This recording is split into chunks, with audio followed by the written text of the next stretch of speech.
prend par le bras, oh là là là, c'est magnifique.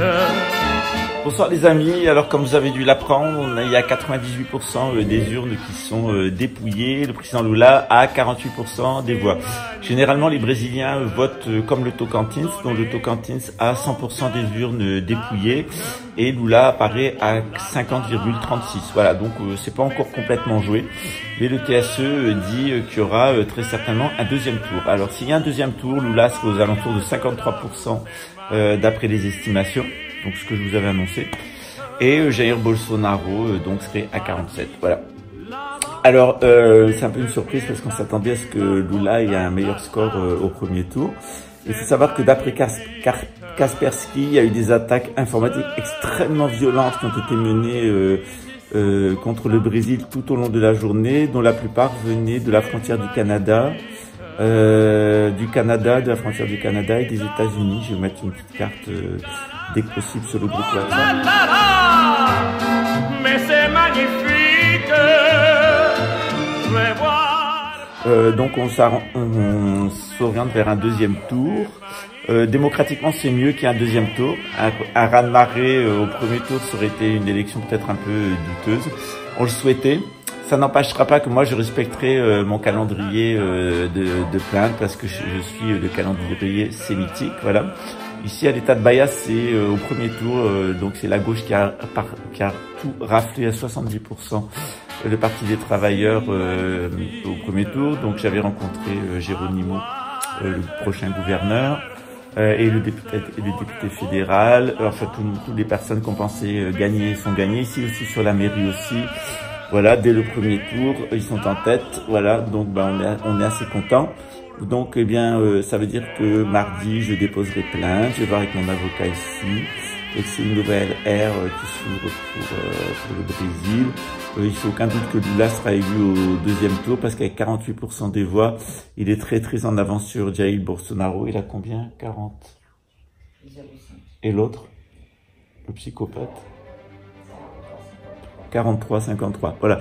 Donc l'écart est trop important. Le report des voix se fera à gauche parce qu'il y a le Parti communiste, etc.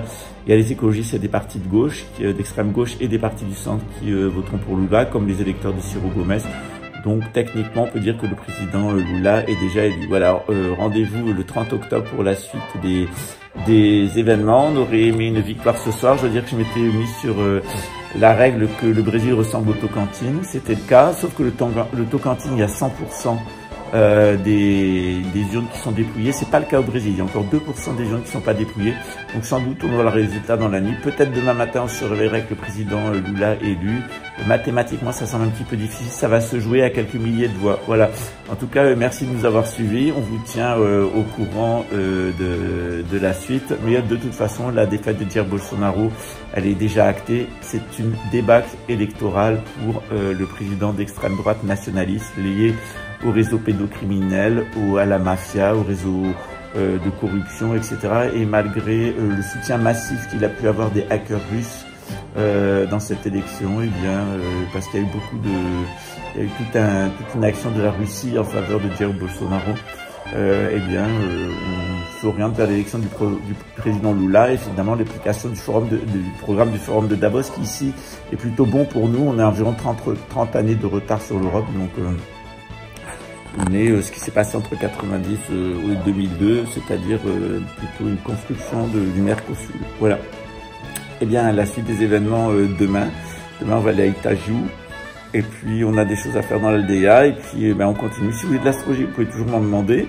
Maintenant, je vous la fais directement en direct. Donc, il y a juste à prendre un rendez-vous avec moi. Et je vous fais directement votre astrologie en direct en ligne. Donc, on va aller beaucoup plus vite. Ça m'évite de perdre 3 heures à faire des montages vidéo, etc.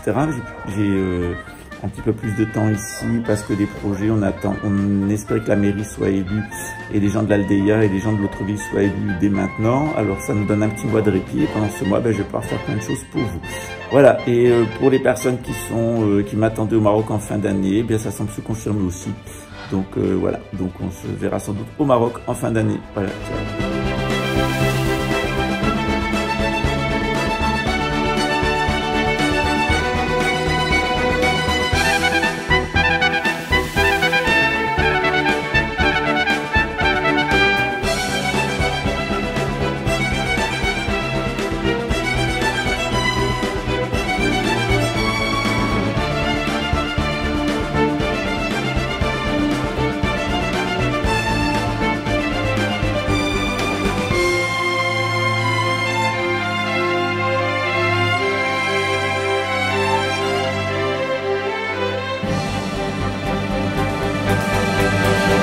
Merci.